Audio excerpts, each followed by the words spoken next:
سیدنا حضرت امام حسن رضی اللہ تعالی عنہ، آپ کی زندگی مبارک بڑی خوبصورت ہے۔ ایک مرتبہ سیدنا حضرت علی المرتضیٰ شیر خدا نے فرمایا، اے میرے بیٹے حسن، ذرا ہمیں بھی تقریر سنا دو۔ تو مسکرا کے عرض کرتے، ابا حضور آپ کے سامنے خطاب کرتے ہوئے تو مجھے حیا آتی ہے۔ تو سیدنا حضرت علی المرتضیٰ شیر خدا فرماتے ہیں، اچھا چلو ہم پیچھے چلے جاتے ہیں یا ایسی جگہ پہ چلے جاتے جہاں تم ہمیں دیکھ نہ سکو۔ تو سیدنا حضرت علی المرتضیٰ شیر خدا اس جگہ پہ تشریف لے گئے جہاں امام حسن دیکھ نہیں رہے تھے۔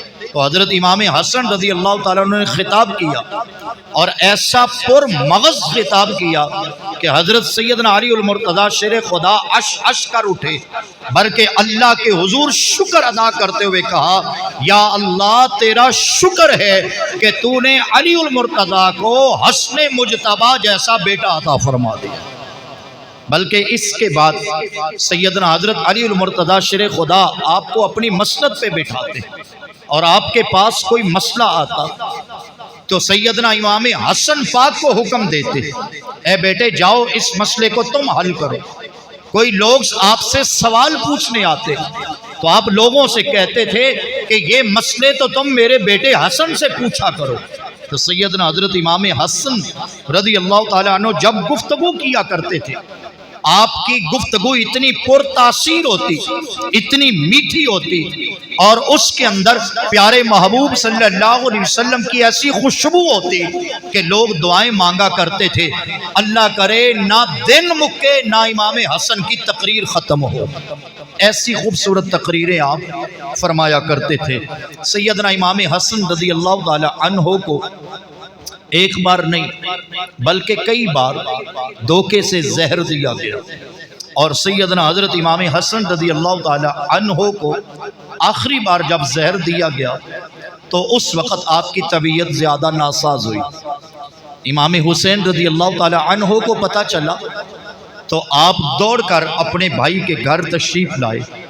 دیکھا کہ سیدنا امام حسن پاک کی طبیعت مبارک زیادہ ناساز ہے، بلکہ سیرت نگاروں نے لکھا ہے ایک مرتبہ سیدنا امام حسن رضی اللہ تعالی عنہ نے ایک خواب دیکھا، اور خواب یہ دیکھا تھا کہ آپ کی پیشانی پہ لکھا ہوا ہے قل هو اللہ احد۔ امام حسن پاک نے خواب میں دیکھا کہ میری پیشانی پہ لکھا ہوا ہے قل هو اللہ احد۔ تو بڑے خوش ہوئے کہ خواب بہت خوبصورت ہے۔ صبح بیدار ہوئے تو اپنے اہل بیت کو وہ سارا خواب سنایا۔ آپ کے گھر والے بڑے خوش ہوئے کہ بہت خوش آئندہ خواب ہے، خوبصورت خواب ہے کہ خواب کے اندر آپ کی پیشانی پہ سورہ اخلاص لکھی گئی۔ تو آپ نے اس دور میں خوابوں کی جو تعبیر کیا کرتے تھے وہ حضرت سیدنا سعید ابن مسیب تھے۔ آپ نے ان کو بلایا اور اپنا خواب سنایا اور فرمانے لگے کہ مجھے اس خواب کی تعبیر کر دیجئے۔ تو انہوں نے اس خواب کی تعبیر یہ نکالی کہ حضور والا اس خواب کی تعبیر یہ ہے کہ آپ کی زندگی کے دن تھوڑے ہیں۔ خواب کیا ہے اور تعبیر کیا ہوئی؟ تعبیر کرنے والا بتا رہے حضور والا آپ کی زندگی کے دن بہت تھوڑے ہیں، اور ایسا ہی ہوا کہ آپ کو زہر دیا گیا۔ اور امام حسین رضی اللہ تعالی عنہ تشریف لائے تو اپنے بھائی کو تڑپتے ہوئے دیکھا۔ اس وقت حضرت امام حسن پاک کا حال یہ تھا کہ اس زہر سے آپ کا کلیجہ کٹ کٹ کے منہ کے بل باہر آ رہا تھا۔ یہ کیفیت تھی۔ امام حسین رضی اللہ تعالیٰ عنہ کی آنکھوں میں آنسو آ گئے، اور بھائی آنکھوں کے سامنے ایک بھائی تڑپ رہا ہو، اور پھر بھائی بھی ایسا ہو کہ جس کا چہرہ محمد مصطفیٰ کی تصویر ہو، اور پھر بھائی بھی ایسا ہو، بلکہ سیرت نگاروں نے لکھا ہے کہ شہر مدینہ میں آپ کے دور سے لے کر اب نہیں بلکہ قیامت تک حسن و حسین جیسا نہ کوئی پیدا ہوا ہے نہ پیدا ہوگا۔ ایسے تھے آپ حسین و جمیل، بلکہ علماء تو فرماتے ہیں اللہ نے حسن بھی ایک ہی پیدا کیا ہے تو حسین بھی ایک ہی پیدا فرمایا ہے۔ ایسے حسین تھے آپ۔ تو سیدنا امام حسن پاک تڑپ رہے تھے، تو فرمانے لگے امام حسین بھائی جان آپ کو زہر کس نے دیا؟ تو فرمانے لگے کہ اگر میں اس کا نام بتا دوں تو آپ کیا کرو گے؟ تو فرمایا بھائی جان اس کو نہیں چھوڑوں گا، اس کو سزا دوں گا کہ اس نے میرے بھائی کو زہر دیا۔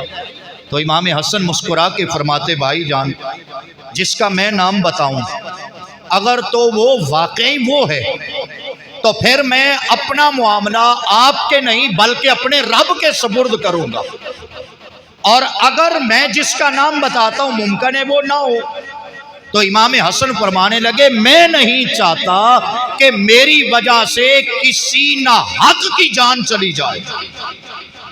اور ہمارے یہاں کیا ہے، ہمارا معاملہ تو ہو تو ہم تو کوئی 10-12 بندے تو شک و شبے میں پکڑوا دیں گے، یہ بھی تھا وہ بھی تھا، اور ساتھ ہمارے دعوے تو محب اہل بیت ہونے کے اتنے بڑے ہیں کہ آسمان کو ہاتھ لگ رہا ہے، لیکن ان کی زندگیوں سے ہم کتنا دور ہیں۔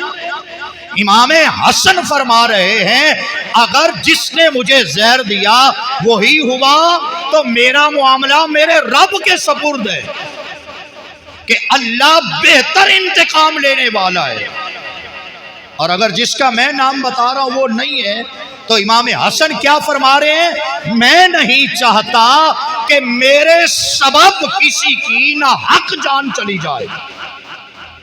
یہ اہل بیت ہیں، اور یہ اہل بیت اطہر کا مقام و مرتبہ ہے، یہ آپ کی زندگیاں ہیں۔ سیدنا حضرت امام حسن رضی اللہ تعالی عنہ خود تشریف لے کر گئے تھے ام المومنین حضرت سیدہ عائشہ صدیقہ رضی اللہ تعالی عنہا کے پاس، اور عرض کی اماں حضور گنبد خضرا میں ایک قبر کی جگہ باقی ہے، اگر آپ خوشی سے وہ جگہ مجھے دے دیں تو میں چاہتا ہوں کہ میں حضور کے قدموں میں دفن ہو جاؤں۔ سیدہ عائشہ پاک رو پڑی، فرمانے لگی جگہ تو اپنے لیے رکھی ہوئی تھی لیکن چونکہ تم میرے محبوب کے بیٹے ہو، تمہیں مصطفیٰ نے محبت کی ہے، لہٰذا ہم جگہ آپ کو دیتے ہیں۔ آپ تشریف لائی، امام حسین سے فرمایا کہ بھائی جان جب میری روح قفص انصری سے جدا ہو جائے تو اس کے بعد پھر تم سیدہ عائشہ کے پاس جانا، اگر وہ خوشی سے اجازت دے دے تو میری قبر گنبد خضرا میں بن جائے، اور اگر اس پر کوئی فتنہ پیدا ہو جائے اور لوگ اعتراض کرنے لگیں تو پھر تم فتنے کی ضد میں نہ آنا، پھر جنت البقیع کے اندر میری اماں فاطمہ کے قدموں میں میری قبر بنا دینا۔